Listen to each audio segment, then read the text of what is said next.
much. Hey, what are you doing out here, huh? Where you from? You got papers on you, or are you just hanging out? I'm just standing here, sir. I'm from right here. Born in L.A. Yeah, you sure about that? Roger. Let me see some ID, something that says you're even supposed to be in this country. I'm a United States citizen. I'm also sergeant with the city police department. Two ICE agents saw an Asian man and made an assumption that would define the rest of their careers. They stopped him, surrounded him, and made it clear they believed he didn't belong here. What they didn't know was that this man had spent over 2 decades in law enforcement, had trained to handle situations far more dangerous than this one, and was already building a case in his head that would end with a federal court handing him $14.1 million.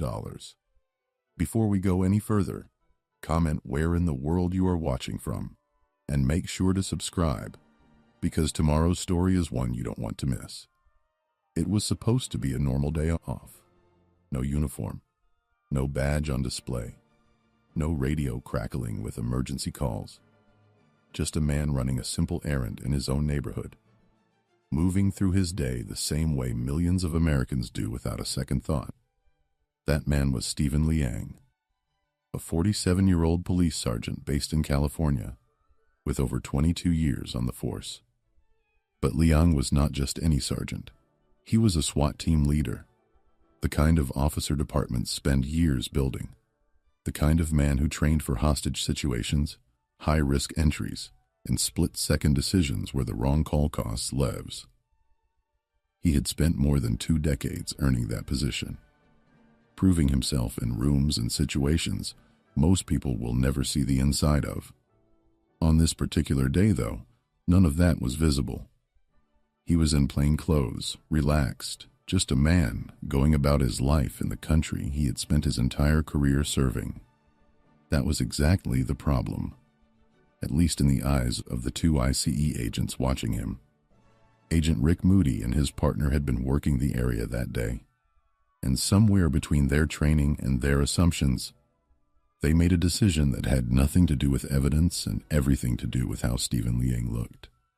Moody was not new to this work. He had been with Immigration and Customs Enforcement long enough to know the rules, long enough to know what reasonable suspicion was supposed to look like.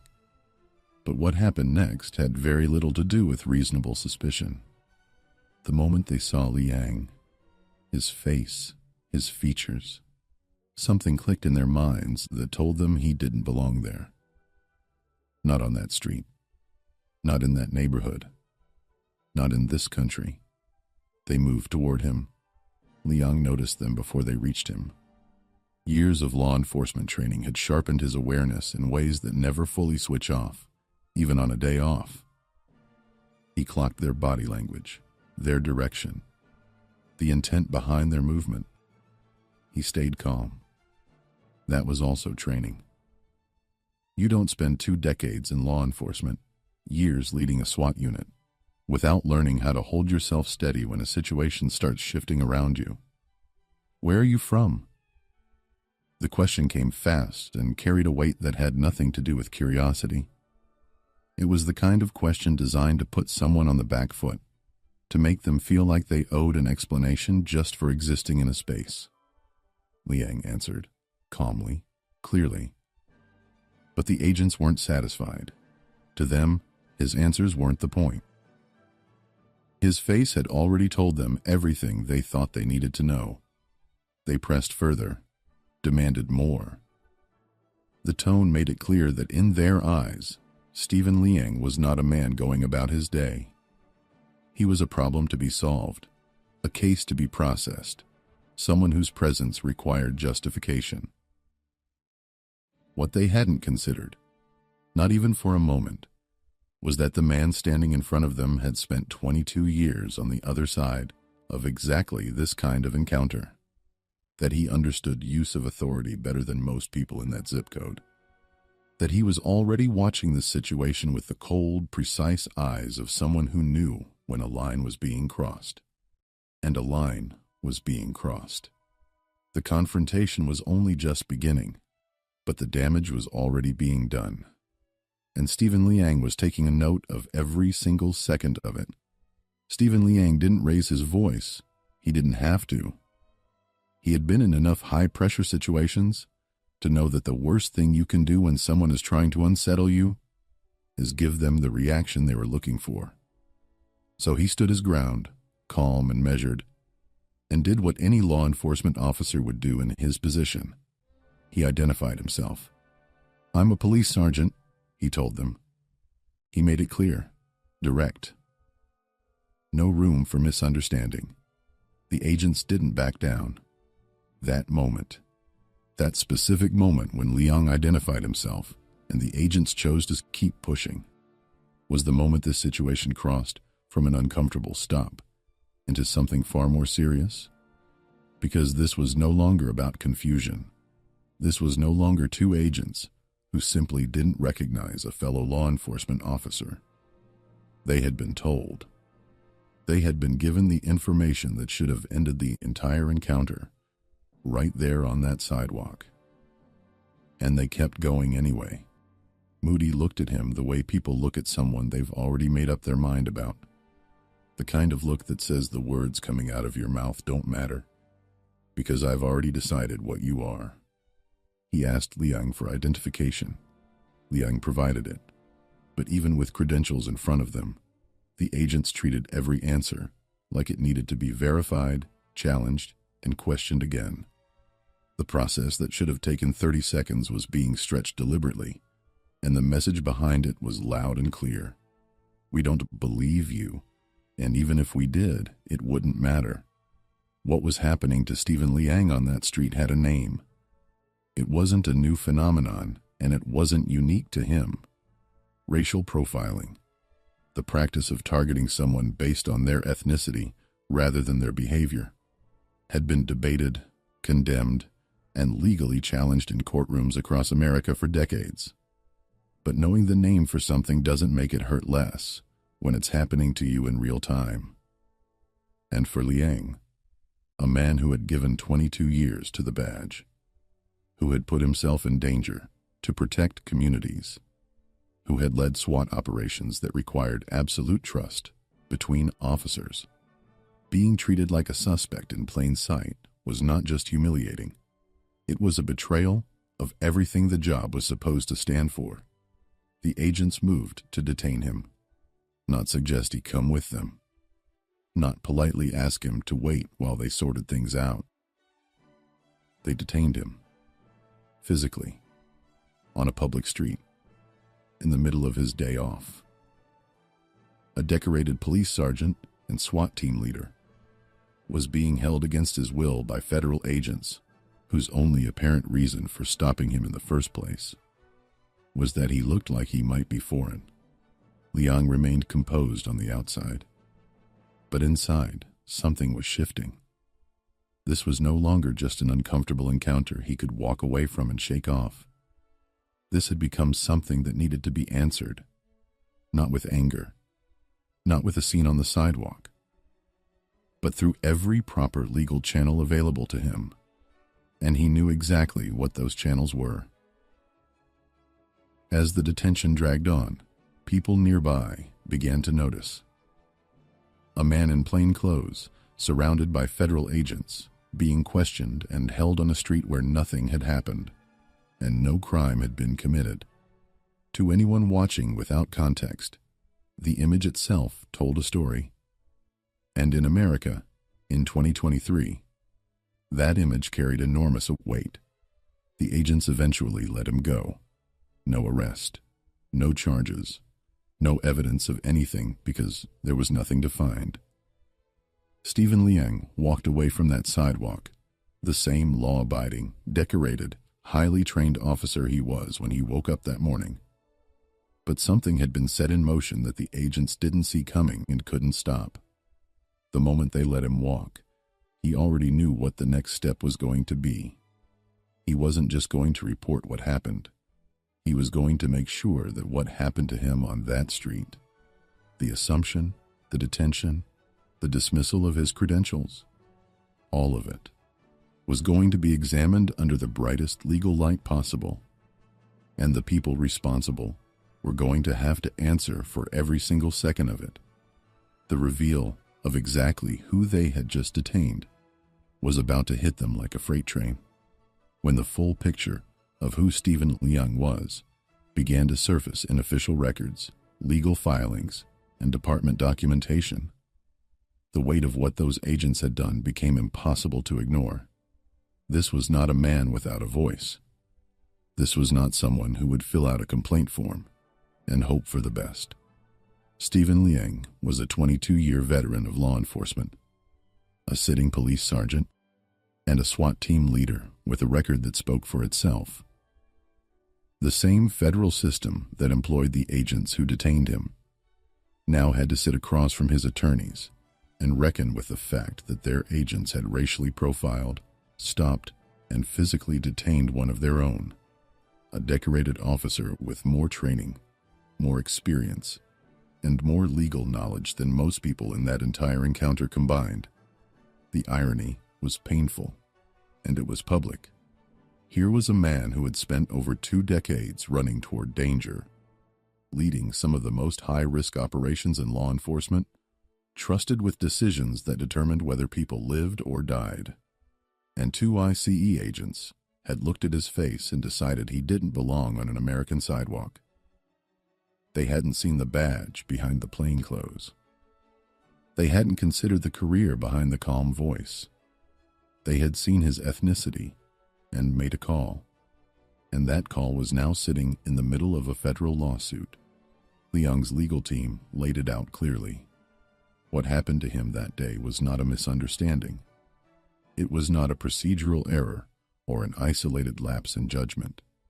It was racial profiling, documented, witnessed, and backed by the fact that even after Liang identified himself as a police sergeant and provided credentials, the agents continued the detention.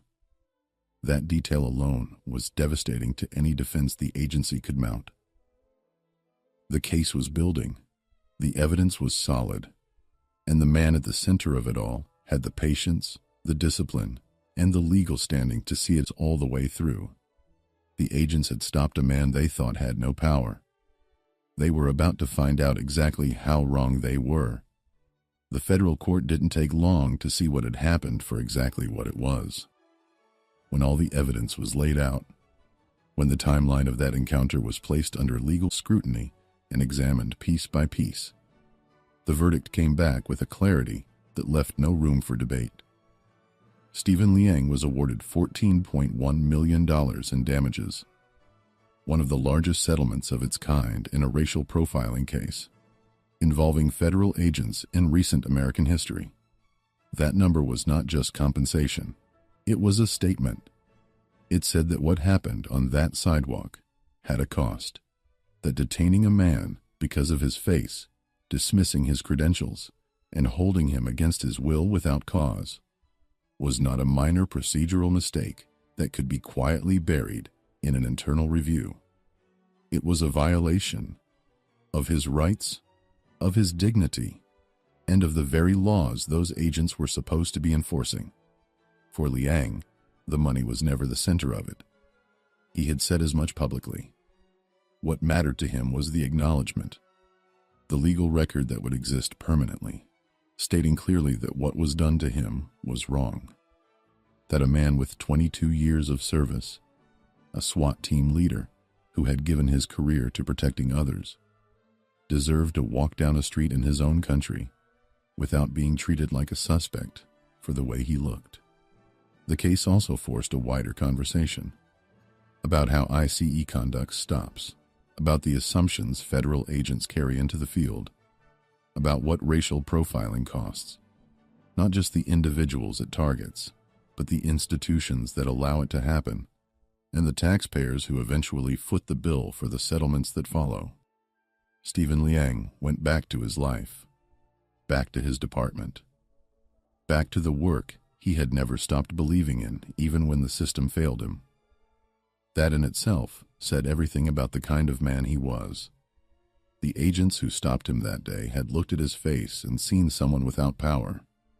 What they got in return was a federal judgment, a $14.1 million lesson, and a permanent place in the record books as the people who made one of the most expensive assumptions in the history of American law enforcement. some mistakes you don't get to walk away from. Where'd you get that dog? Looks like one of ours. You steal him off a cruiser? Sir, my name is Officer Nakia Jones, K-9 handler, 8 years with this department. This is Sultan, my partner. Yeah, that's cute. Step away from the animal. I'm on duty. Here's my ID and badge.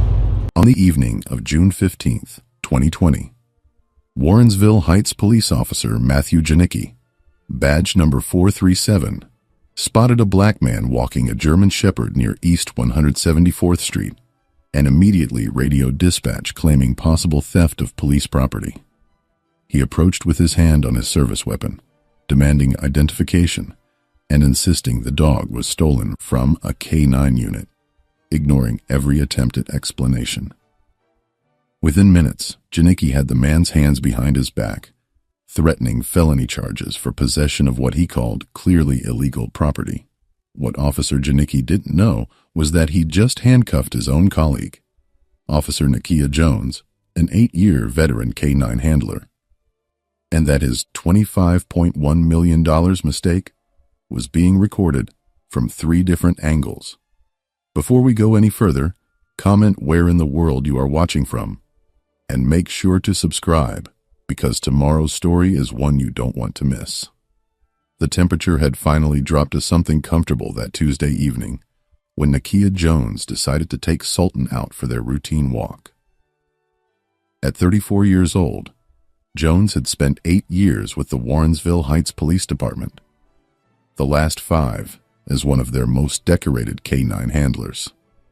He'd trained Sultan from a pup, molding the German Shepherd into one of the sharpest narcotics detection dogs in Cuyahoga County. Together, they'd made over 200 successful busts, cleared dozens of crime scenes, and earned 3 commendations from the mayor's office. Off-duty, Jones preferred comfortable clothes, usually a hoodie and jeans, nothing that screamed cop. Sultan didn't need a uniform to know who was in charge. The dog moved with precision, heeling perfectly at Jones's left side as they walked the familiar route through the neighborhood where Jones had lived for the past 6 years. They were 2 blocks from home when the patrol car's headlights lit them up from behind. Jones glanced back, mildly curious but not concerned.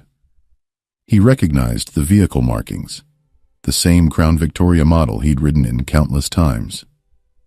Sultan's ears perked up at the sound of the engine slowing, but the dog remained calm, trained to stay focused on his handler. Jones kept walking, assuming the officer was just passing through or maybe heading to a call. Then the car pulled up alongside them, and through the passenger window, Jones saw Officer Matthew Janicki staring at Sultan with an expression that made Jones's stomach tighten. Janicki was relatively new to the evening shift, a transplant from day patrol, who'd been with the department for 6 years but rarely crossed paths with the K-9 unit. He had a reputation for being thorough, maybe too thorough, the kind of officer who wrote tickets for expired tags even when the driver was heading to the DMV. He'd grown up in Parma, a predominantly white suburb 20 minutes west, and transferred to Warrensville Heights after his brother-in-law recommended the department. His record was clean, no excessive force complaints, no disciplinary actions, just a steady pattern of by-the-book police work that occasionally tipped into overzealous territory. When he saw the black man in the hoodie walking the German Shepherd, something clicked in his mind that had nothing to do with facts and everything to do with assumptions. The patrol car door swung open, and Janicki stepped out, his right hand resting on his holster. In that casual but ready position officers learn in the academy. "Hey, hold up," he called out, his voice carrying the edge of someone who expected immediate compliance. Jones stopped and turned, Sultan automatically sitting at his side. "Evening, officer," Jones said calmly, already sensing where this might be heading but hoping he was wrong. Janicki approached slowly, his eyes locked on Sultan, studying the dog's build, the professional way it sat, the slight scarring on its front legs from a training exercise 2 years prior. "That's a nice dog," Janicki said, but there was no compliment in his tone. "Where'd you get him?" Jones felt the question land like a slap. "This is Sultan, my K-9 partner," he said evenly, keeping his voice professional despite the heat rising in his chest. I'm Officer Nakia Jones, K-9 unit. Janicki's expression didn't change. If anything, his suspicion seemed to deepen. You got ID? He asked, his hand still near his weapon. Jones reached slowly for his back pocket, the movement deliberate and visible, pulling out his wallet. Inside was his police identification, his badge, his credentials, everything that proved exactly who he was. He held it out toward Janicki, but the officer barely glanced at it. That dog looks like police property, Janicki said flatly. You telling me you just happen to have a trained German Shepherd that looks exactly like a K-9 unit dog? The absurdity of the question hung in the air between them. Jones took a breath, forcing himself to stay calm. I'm telling you, I am police property, he said, trying to inject some lightness into the moment. We work out of the same department. I can give you my sergeant's number right now. But Janicki was already shaking his head, already reaching for his radio. Step away from the dog, he ordered, his voice harder now. Sultan's ears flattened slightly, picking up on the tension radiating from his handler. Jones didn't move. Officer, I'm showing you my credentials. I'm telling you who I am. Just call K-9 headquarters. They'll confirm everything. Janicki's hand moved to his radio and he pressed the button. Dispatch, this is 437. I've got a possible 1065 at East 174th and Puritas. Need backup for suspect with stolen police K-9. Jones felt his entire body go cold. This wasn't happening. This couldn't be happening. I'm not a suspect, he said firmly, his voice rising for the first time. I'm a police officer, and you need to verify that before you do something you're going to regret. But Janicki wasn't listening anymore. He was moving into position, hand back on his weapon, treating Jones like any other threat he'd been trained to neutralize. The backup units arrived in less than 3 minutes. 2 patrol cars pulling up with the lights flashing but no sirens. The kind of response reserved for situations officers considered serious, but not yet dangerous. Jones watched them approach and felt a sinking sensation in his gut that had nothing to do with fear and everything to do with humiliation. He was standing on a public street, 2 blocks from his own home, while 3 white officers treated him like a criminal because Matthew Janicki couldn't be bothered to make a single phone call. Sultan remained seated at his side, perfectly still, but Jones could feel the tension in the dog's muscles. The animal was trained to protect him, and every instinct Sultan had was probably screaming that something was wrong. Officer David Chen stepped out of the first backup vehicle, a 12-year veteran who'd worked with Jones on a drug task force 3 years earlier. Jones felt a wave of relief. Chen, tell this guy who I am, he called out, his voice carrying across the street. But Chen's expression was unreadable as he approached, and he didn't acknowledge Jones's words. Instead, he walked directly to Janicki, who was already talking, his hands gesturing toward Jones and Sultan. Jones couldn't hear the conversation, but he saw Chen glance his way, saw the uncertainty in his former colleague's eyes, and realized, with growing horror, that Chen was actually considering Janicki's version of events. The third officer, a young woman Jones didn't recognize, positioned herself at an angle that gave her a clear line of sight to both Jones and the dog. Janicki walked back over with Chen beside him, and his posture had shifted from suspicious to openly hostile. My partner here says he's never seen you before, Janicki said, jabbing a finger toward Chen. So I'm going to need you to put your hands behind your back right now. Jones stared at Chen in disbelief. You're joking, he said, but Chen wouldn't meet his eyes. Dave, we worked the Martinez case together. You've seen me with Sultan a dozen times. Chen shifted his weight uncomfortably. That was a while ago, man. I work nights now. I don't really see the K-9 guys. It was a coward's answer, and they both knew it. Chen remembered him perfectly well. But he wasn't going to contradict another officer in the field, wasn't going to break that unspoken rule about backing your partner even when your partner was dead wrong. Jones felt the rage building in his chest, hot and dangerous. The kind of anger that could get a black man killed if he let it show. He forced his voice to stay level, forced his hands to remain visible and non-threatening. "I need you to call Sergeant Williams at K9 headquarters," he said slowly, enunciating each word. "His direct number is in the department directory. He will confirm my identity in 30 seconds. Janicki pulled out his handcuffs instead, the metal catching the streetlight as he moved closer. "Turn around and put your hands behind your back, or I will use force," he said. And there was something almost eager in his voice, like he wanted Jones to resist, wanted an excuse to escalate this further. By now, a small crowd had gathered on the sidewalk across the street. Jones could see phones raised, cameras recording, and he felt a twisted sense of gratitude that at least this humiliation would be documented. An elderly black woman he recognized from church stood on her porch with her hand over her mouth. Two teenage boys sat on their bikes, watching with wide eyes. A white couple walking their dog had stopped to stare, their expressions a mix of curiosity and discomfort. Jones knew how this looked. He knew what story these videos would tell if he ended up shot on this sidewalk. Just another black man who didn't comply. Another hashtag, another body. He turned around slowly and placed his hands behind his back. The handcuffs clicked shut, tight enough to bite into his wrists. Sultan stood up immediately, a low whine escaping from his throat, and the young female officer drew her weapon. "Control your dog," she shouted, her voice cracking with nervousness. Jones felt ice run through his veins. "He's not my dog to control right now. He's a trained police K9 reacting to his handler being detained," he said urgently.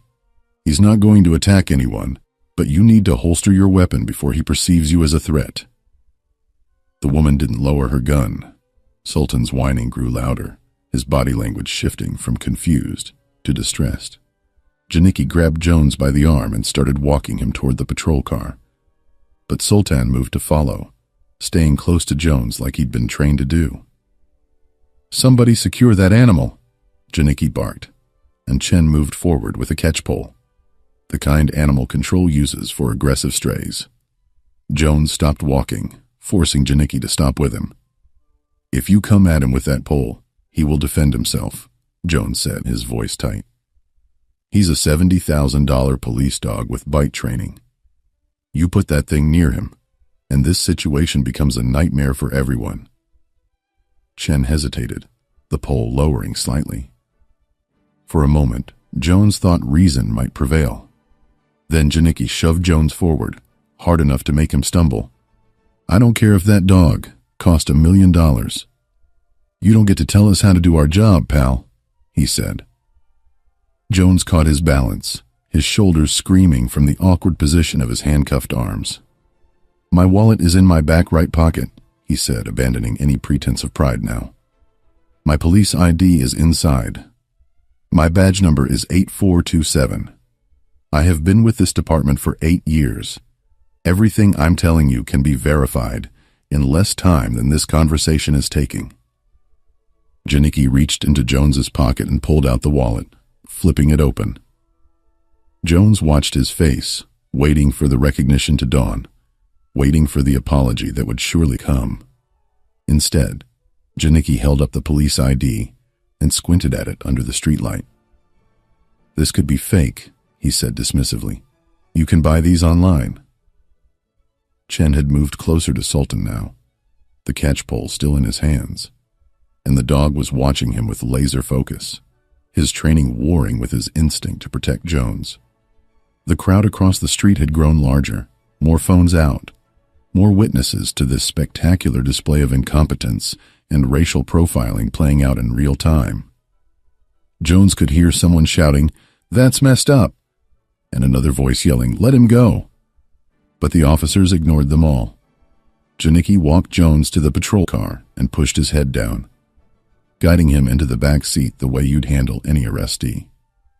The door slammed shut, and Jones found himself caged behind the partition, his hands still cuffed behind him, watching through the window as 3 police officers stood around his dog, trying to figure out what to do next. Sultan was barking now, sharp, urgent sounds that Jones recognized as distress calls. The dog didn't understand why his handler had been taken away. He didn't understand why these people in uniforms, people who should have been allies, were treating Jones like an enemy. Through the car window, Jones saw Janicki on his radio again, probably calling animal control or trying to reach a K9 supervisor, now that he actually had a logistical problem on his hands. Chen was keeping his distance from Sultan, apparently having second thoughts about the catch-pole approach. The young female officer had finally holstered her weapon, but looked deeply uncomfortable with the entire situation. And Jones sat in the back of that patrol car, a decorated police officer being treated like a criminal, and wondered how much worse this night could possibly get before someone with authority and common sense finally showed up to end it. Jones had been sitting in the back of that patrol car for 17 minutes when the K9 unit supervisor's truck pulled up to the scene, and those 17 minutes had felt like 17 hours. Through the window, he'd watched Janicki try and fail to secure Sultan, watched the crowd across the street grow to nearly 40 people, watched Chen make several uncomfortable phone calls that suggested someone higher up the chain was finally asking questions Janicki didn't want to answer. Sultan had stopped barking but was pacing now, circling the area where Jones had been standing, his training keeping him from running off, but his loyalty making it impossible for him to settle. When Sergeant Robert Williams stepped out of his truck, still in uniform from his day shift, Jones felt the first real breath of relief he'd had since this nightmare started. Williams was a 23-year veteran, a broad-shouldered white man from Kentucky, who'd built the K9 program from nothing and treated his handlers like family. He'd personally recruited Jones 8 years ago, had seen something in the young officer that others missed, and had mentored him through every step of his K9 certification. Williams took one look at the scene, at Sultan pacing anxiously, at Jones sitting handcuffed in the patrol car, at the 3 officers standing around looking like they'd just realized they'd made a catastrophic mistake, and his face went from confusion to fury in about 2 seconds flat. He walked straight past Janicki without a word, pulled open the back door of the patrol car, and leaned in. "Nakia, what in the hell is going on here?" he asked, and his voice was shaking with barely controlled rage. Jones gave him the short version, keeping his voice flat and factual, the way he'd been trained to do in incident reports. Williams listened without interrupting, his jaw clenching tighter with every sentence. When Jones finished, Williams straightened up and slammed the car door so hard the whole vehicle shook. He turned to face Janicki, and every officer on that street suddenly found somewhere else to look. "Badge number," Williams demanded, his voice cutting through the evening air like a knife. Janicki pulled himself up straighter, trying to maintain some authority. 437, sir, but I don't report to you." Williams took a step closer, close enough that Janicki had to tilt his head back slightly to maintain eye contact. "You want to bet your career on that answer, son?"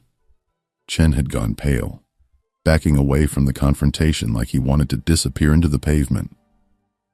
The young female officer was staring at her boots, her hands clasped behind her back. Williams pointed at Jones in the patrol car. "That man is Officer Nakia Jones, K9 handler, badge 8427. That dog is Sultan, a certified narcotics detection K9, assigned to Officer Jones for the past 5 years. They have made over 200 arrests together and recovered more drugs than your entire shift has found in the last 6 months combined." Janicki's face had started to lose color, but he wasn't backing down. He didn't identify himself properly, he said, and Jones could hear the defensiveness creeping into his voice. He looked suspicious, walking a police dog in civilian clothes. Williams turned to Chen. Did Officer Jones present his police identification? Chen nodded reluctantly. He showed us a police ID. Yes, sir. Williams turned back to Janicki. And you didn't verify it how exactly? The question hung in the air, and Janicki had no good answer.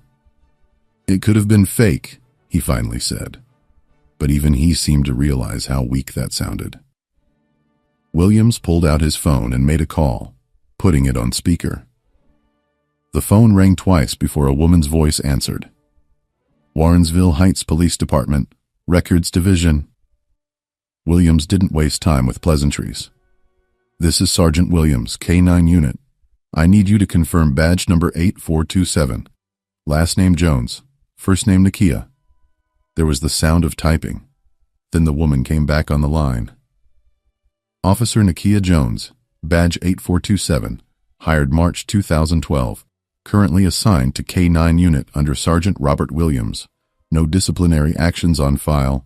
3 commendations for outstanding service. Williams ended the call and looked at Janicki with an expression that could have melted steel. Get him out of those handcuffs right now, or I'm calling the chief myself, and you can explain this to him. Janicki fumbled with his keys, his hands shaking slightly as he opened the patrol car door and reached in to unlock Jones's handcuffs.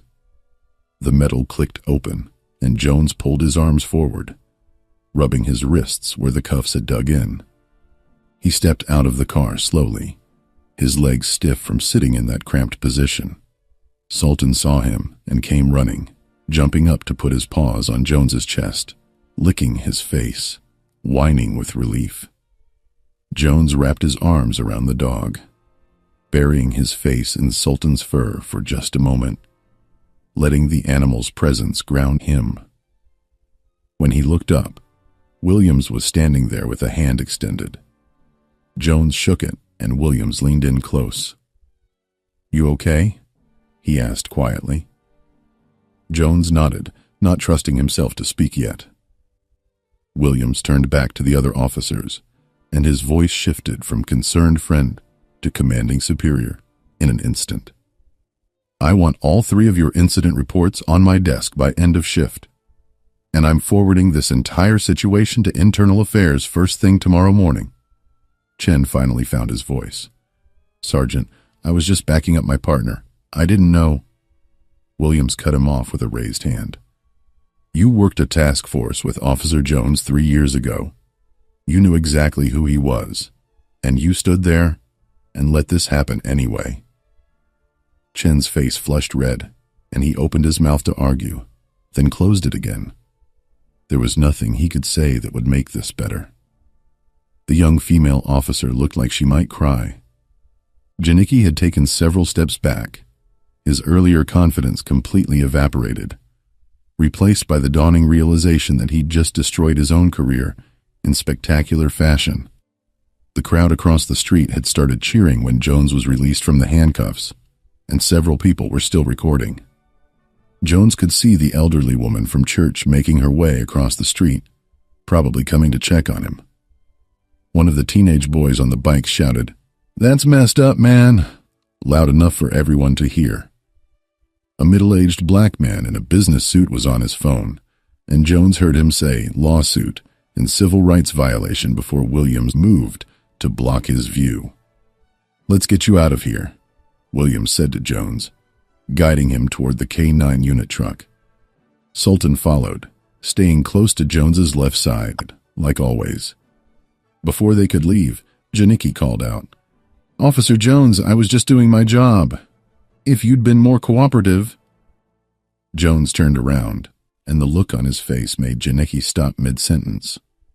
"I showed you my identification," Jones said, his voice deadly quiet. "I told you my name, my badge number, my sergeant's phone number. I stayed calm while you handcuffed me and threatened my dog in front of 40 witnesses. I did everything right, and you still treated me like a criminal." He just took a step toward Janicki, and Williams put a hand on his shoulder, but Jones shook it off. You know what the worst part is? If I wasn't a cop, if I was just a regular black man walking his dog, you would have done the same thing. And there would be no Sergeant Williams to call, no badge to verify, no consequences for you at all. Janicki had no response to that. He stood there looking small and exposed under the streetlights, while Jones climbed into Williams's truck, Sultan jumping in beside him. As they pulled away from the scene, Jones looked back and saw Janicki talking urgently with Chen, both of them probably trying to figure out how to write their reports in a way that didn't make them look as bad as they actually were. The crowd was dispersing now, but phones were still out, and Jones knew those videos would be online within the hour. His humiliation, his anger, his powerlessness in that moment would be preserved forever, shared and commented on and dissected by strangers who would never know what it felt like to be cuffed on your own street for the crime of existing while black. Williams drove in silence for a few blocks, then pulled over in an empty parking lot. He turned to Jones, and his expression was a mix of anger and guilt. "I'm sorry," he said simply. "I'm sorry that happened to you. I'm sorry I wasn't there sooner. I'm sorry you had to go through that." Jones nodded, staring straight ahead through the windshield. "I've been doing this job for 8 years," he said quietly. "I've risked my life for this department. I've bled for this city. And none of that mattered to Janicki because all he saw was my skin color."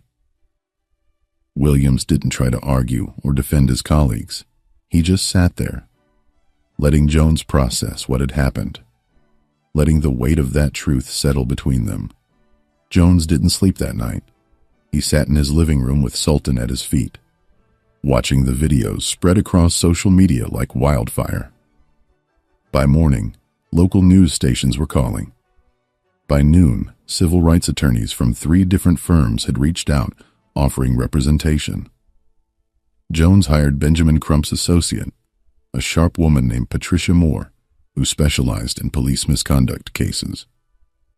She took one look at the body camera footage, the witness videos, and Jones's spotless record, and told him this was the clearest case of racial profiling she'd seen in 15 years of practice. The lawsuit was filed 6 weeks later, naming Officer Matthew Janicki, the Warrensville Heights Police Department, and the city itself. Jones wasn't asking for an apology anymore. He was demanding accountability, $25 million in damages for civil rights violations, emotional distress, and the complete destruction of his reputation within the department. Internal Affairs cleared Janicki of criminal wrongdoing, but recommended termination for failure to follow basic verification procedures.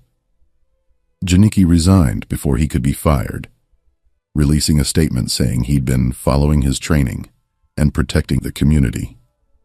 Chen received a written reprimand and requested a transfer. The young female officer left law enforcement entirely 3 months later. The trial lasted 8 days. Jones testified for 6 hours, describing in excruciating detail what it felt like to be handcuffed by his own colleagues while his dog cried for him. The jury of 7 women and 5 men deliberated for less than 4 hours. They awarded Jones $25.1 million, one of the largest civil rights settlements in Ohio history.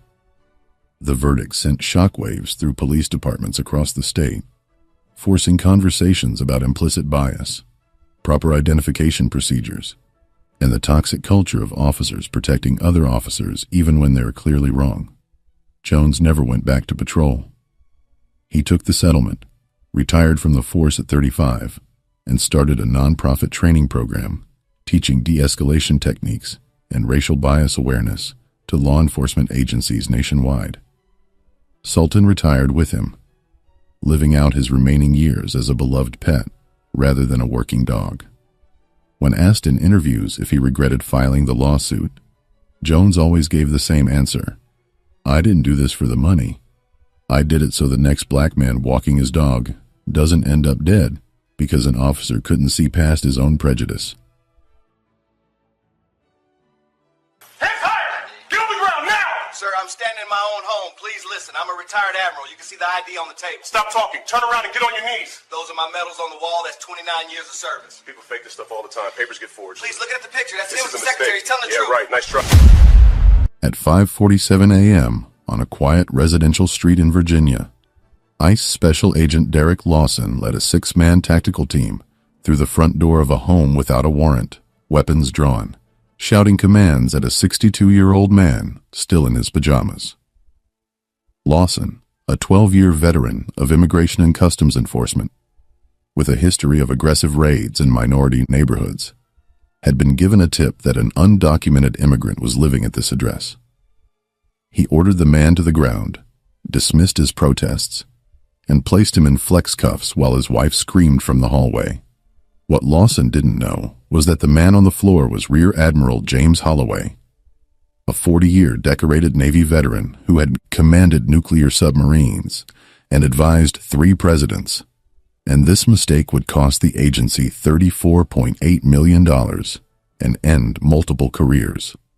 Before we go any further, comment where in the world you are watching from, and make sure to subscribe, because tomorrow's story is one you don't want to miss. Rear Admiral James Holloway had woken up that Tuesday morning the same way he had for the past 3 years since retirement. At 62 years old, he still kept military discipline, rising at 5:30 a.m. to brew coffee before his morning walk. His home in Arlington, Virginia, was modest but proud, with framed commendations lining the hallway and a shadow box displaying his medals near the front door.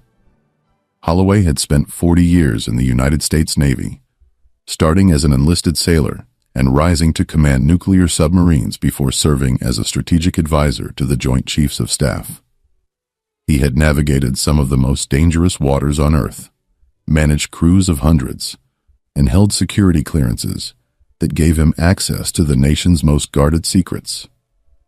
Now, he spent his mornings walking his dog and his afternoons volunteering at the local VA hospital, helping younger veterans transition to civilian life. His wife, Diane, a retired school teacher, was still asleep when he heard the first bang on the door. The banging came again, harder this time, and Holloway moved toward the front door, in his pajamas and slippers, confused but not yet alarmed. Through the peephole, he saw men in tactical vests, and before he could process what was happening, the door burst open. ICE Special Agent Derek Lawson stormed in first, his sidearm drawn, barking orders in a voice trained to intimidate. Lawson was 38 years old, a former police officer from a suburb outside Dallas, who had joined ICE in 2012 during the height of immigration enforcement expansion. He had built a reputation inside the agency as aggressive and results-driven, someone who didn't hesitate to kick down doors and ask questions later. His file showed 14 formal complaints from residents alleging excessive force, racial profiling, and violations of civil rights, but none had resulted in disciplinary action. Lawson had been briefed that morning on a tip claiming an undocumented Jamaican national named James Hollins was living at this address, wanted for deportation after overstaying a visa.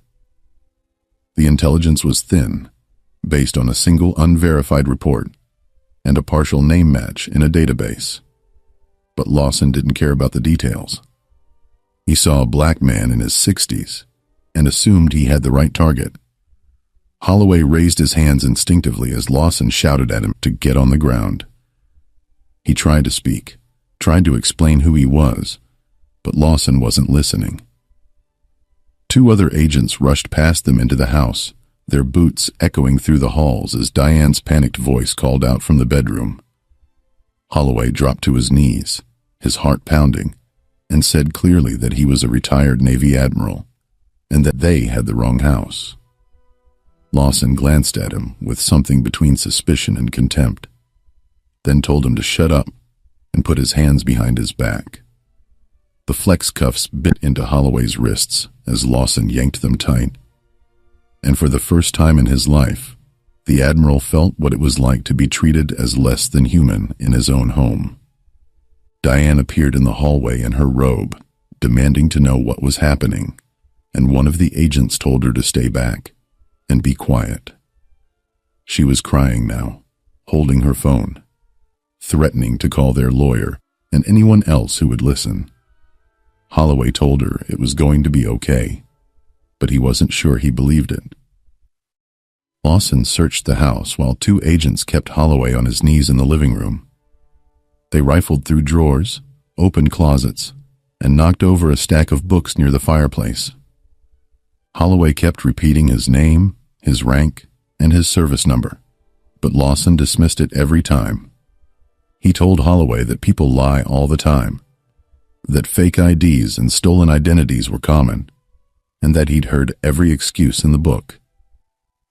When Diane brought out Holloway's military ID card, his VA card, and a framed photograph of him in dress uniform shaking hands with a former Secretary of Defense, Lawson barely looked at them. He said documents could be forged, and that they'd verify everything downtown. The other agents exchanged glances, clearly uncomfortable, but none of them spoke up.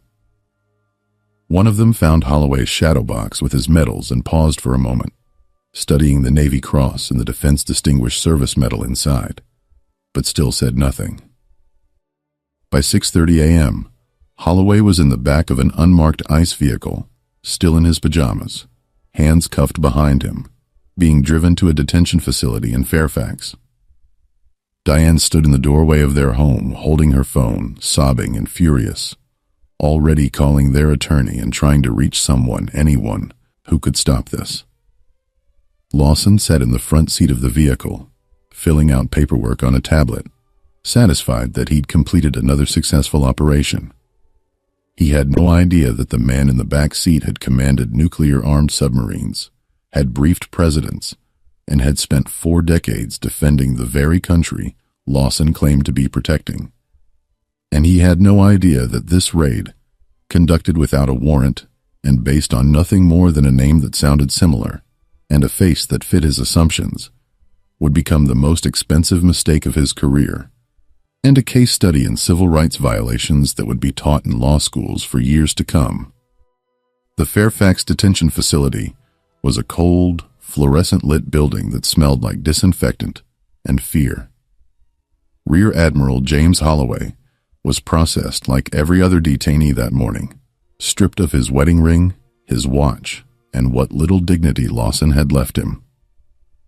The intake officer, a young woman named Martinez, who looked barely out of college, asked for his name and country of origin while typing into an outdated computer system. Holloway told her he was a United States citizen, a retired Navy admiral, and that he had been taken from his home without a warrant or probable cause. Martinez looked up from her screen with something close to sympathy, but she had heard desperate claims before, and her job was to process people, not judge the circumstances that brought them here. She told him someone would verify his information and that he needed to cooperate. Holloway asked to call his attorney and was told he could make a phone call after processing was complete. Holloway was placed in a holding cell with 11 other men, most of them Spanish-speaking, all of them confused and afraid. He sat on a metal bench bolted to the wall and tried to steady his breathing, a technique he had learned decades ago during survival training when he was a young officer. The cell had no windows, just cinder block walls painted institutional gray, and a single toilet in the corner with no privacy. The other men glanced at him occasionally. This older black man in pajamas, who kept his back straight and his hands folded in his lap, like he was sitting in a briefing room instead of a detention cell. One of them, a Salvadoran man named Luis, who spoke broken English, asked Holloway what he had done to end up here. Holloway said he hadn't done anything except be black and answer his front door. Luis nodded slowly, understanding in a way that needed no translation. Hours passed with no word from anyone. Holloway had been told he could make a phone call, but every time he asked a guard when that would happen, He was told to sit down and wait. Outside the cell, he could hear agents laughing in a break room, the hiss of a coffee machine, the crackle of radios, all the normal sounds of a workday for people who weren't locked in a cage. At one point, a supervisor named Captain Dennis Kroger walked past the holding area with a clipboard, doing a routine inspection. Kroger was a 20-year ICE veteran, the kind of bureaucrat who had learned to ignore inconvenient details and follow the path of least resistance.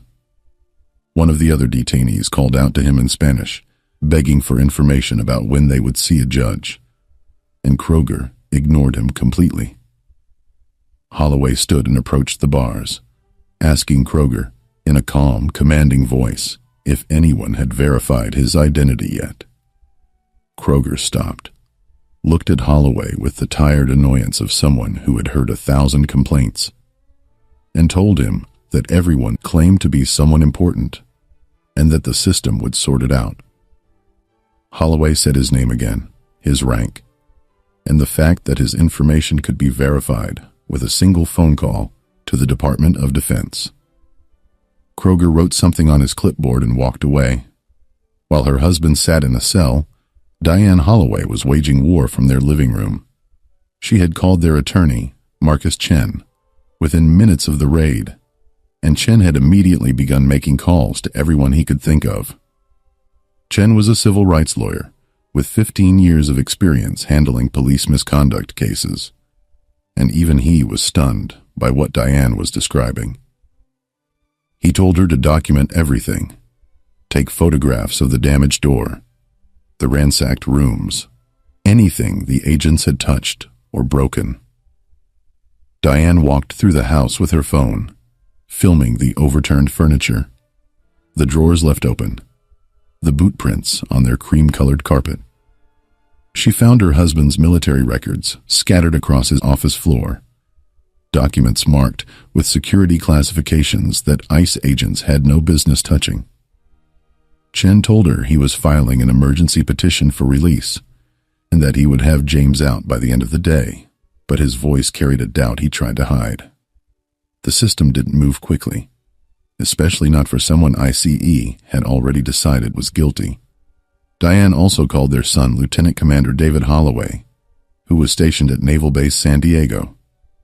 David was 34 years old, an officer following in his father's footsteps, and when his mother told him what had happened, he went silent for a full 10 seconds before erupting. He told her he was getting on the next flight to Virginia, and that he was calling everyone he knew at the Pentagon. Within 2 hours, David had reached out to a rear admiral he had served under, who made calls to the Judge Advocate General's office, who made calls to the Department of Homeland Security. The message was clear. You have a decorated flag officer in detention without cause, and this needs to be fixed immediately. But the bureaucracy moved like molasses, each layer of oversight pointing to the next, each official saying they needed to verify the information before taking action. Back at the detention facility, Agent Derek Lawson was sitting in his office filing his report when Captain Kroger knocked on the door. Kroger told him there was a problem with the Holloway case, that the detainee was claiming to be a retired admiral and that there were calls coming in from the Pentagon asking questions. Lawson leaned back in his chair, irritated but not concerned, and said that people lie, that stolen valor was a real thing, and that they needed to verify everything before releasing anyone. Kroger agreed, saying they couldn't just let someone go because they made a phone call, and that they would run Holloway's fingerprints through the federal database and see what came back. Lawson nodded, satisfied, and went back to his paperwork. Neither man considered the possibility that they had made a catastrophic mistake, and neither man seemed bothered by the fact that a 62-year-old man was sitting in a cell without access to a lawyer or a phone call, nearly 6 hours after being taken from his home. At 2:15 p.m., the fingerprint results came back. The system flagged Holloway's prints as a match to a file in the Department of Defense personnel database, with a security clearance level that required additional verification. The report clearly listed his name, rank, service dates, and the fact that he had retired honorably in 2022. The intake officer, Martinez, printed the report and brought it to Kroger's office, her hands shaking slightly. Kroger read it twice, his face going pale, then walked directly to Lawson's office and closed the door behind him. The conversation lasted 3 minutes, and when Kroger emerged, he looked like a man who had just realized his career was over. Lawson followed him out, his jaw tight, his eyes scanning the hallway like he was looking for an exit that didn't exist. Even with the verification in hand, Holloway was not released immediately. Kroger and Lawson spent another hour in a conference room with ICE's regional legal counsel, trying to figure out how to minimize the damage. The lawyer, a sharp woman named Stephanie Ortiz, who had seen this kind of disaster before, told them in no uncertain terms that they had violated multiple constitutional rights and that the agency was now facing a massive liability. She told them to release Holloway immediately, to apologize, and to prepare for a lawsuit. Lawson argued that they had been acting on credible intelligence and that mistakes happen in law enforcement.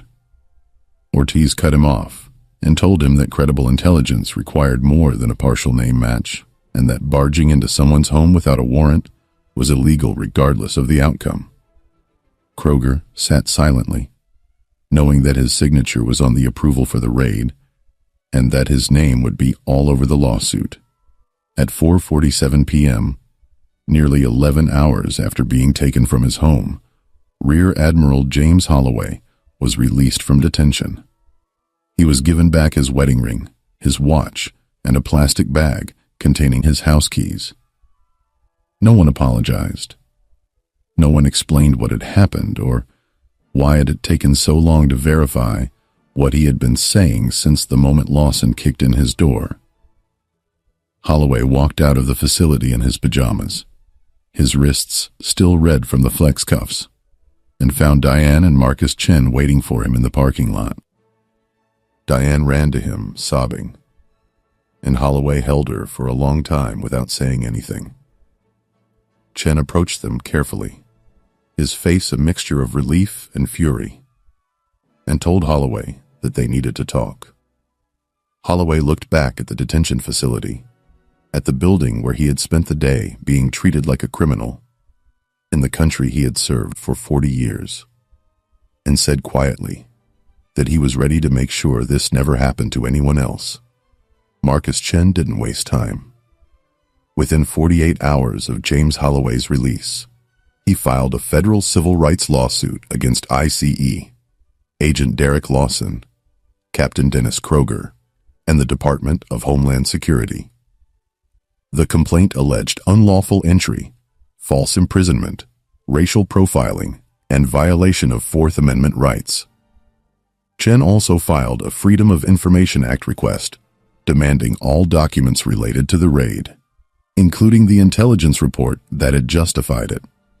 What came back 3 months later was worse than anyone expected. The so-called credible intelligence that Lawson had used to obtain approval for the raid was a single anonymous tip called into an ICE hotline, claiming that a Jamaican man named James Hollins was living at an address in Arlington. The tipster provided no photograph, no documentation, and no verification of identity. An ICE database analyst had run the name through the system and found a deportation order for James Hollins, a 41-year-old Jamaican national who had overstayed a visa in 2019. The analyst noted that the address on file for Hollins was in Florida, not Virginia, and that the physical description didn't match. Despite these red flags, the tip was forwarded to Lawson's unit as actionable intelligence. Chen's legal team also uncovered internal emails that revealed the depth of negligence. One email from Lawson to his supervisor requested approval for a dawn raid at Holloway's address, describing the target as a dangerous immigration fugitive with possible gang affiliations. There was no evidence to support any of this. Another email from Captain Kroger approved the operation with a single line that said proceed with standard protocols. The standard protocols apparently didn't include verifying the target's identity before breaking down his door.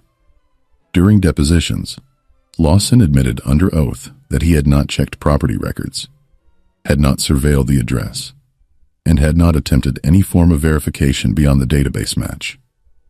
When asked why he ignored Holloway's military ID and medals during the raid, Lawson said he assumed they were stolen or fake. When asked why he didn't release Holloway immediately after the fingerprint verification came back, Lawson said he wanted to be thorough. The jury would later watch the deposition video in silence, and several members would shake their heads in disbelief. The trial lasted 3 weeks, and the courtroom was packed every single day. Rear Admiral James Holloway sat at the plaintiff's table in his dress uniform. Every medal he had earned over 40 years pinned to his chest, a silent reminder of what ICE had trampled that morning.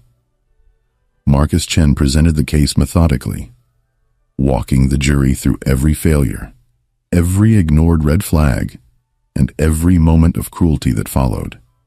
He showed them the anonymous tip that started it all, the emails that proved no one had bothered to verify anything, and the video of Lawson's deposition where he admitted he assumed a decorated war hero was a criminal because of the color of his skin.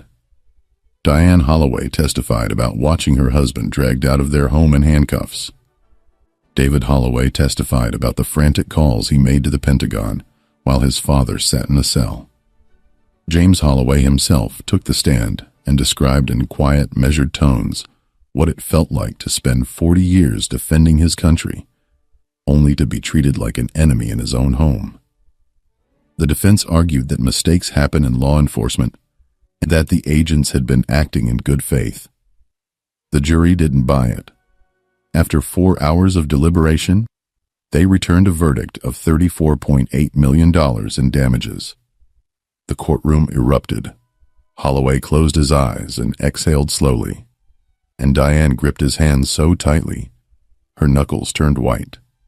The jury awarded $10 million in compensatory damages and $24.8 million in punitive damages, sending a clear message that this kind of negligence and racial profiling would not be tolerated. Agent Derek Lawson was terminated from ICE 6 days after the verdict. Captain Dennis Kroger was demoted and reassigned to a desk job in Montana before quietly retiring 3 months later. The Department of Homeland Security issued a statement saying they took civil rights seriously and were reviewing their procedures, though no systemic changes were ever implemented. James Holloway used a portion of the settlement to establish a legal defense fund for veterans and minorities wrongly targeted by law enforcement. He gave interviews to national media, not for attention, but to make sure people understood that if this could happen to a retired admiral, it could happen to anyone.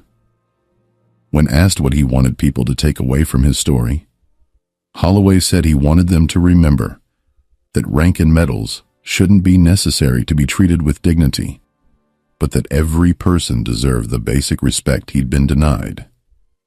The shadow box with his medals went back up on the wall, but the crack in the frame from where ICE agents had knocked it over was never repaired.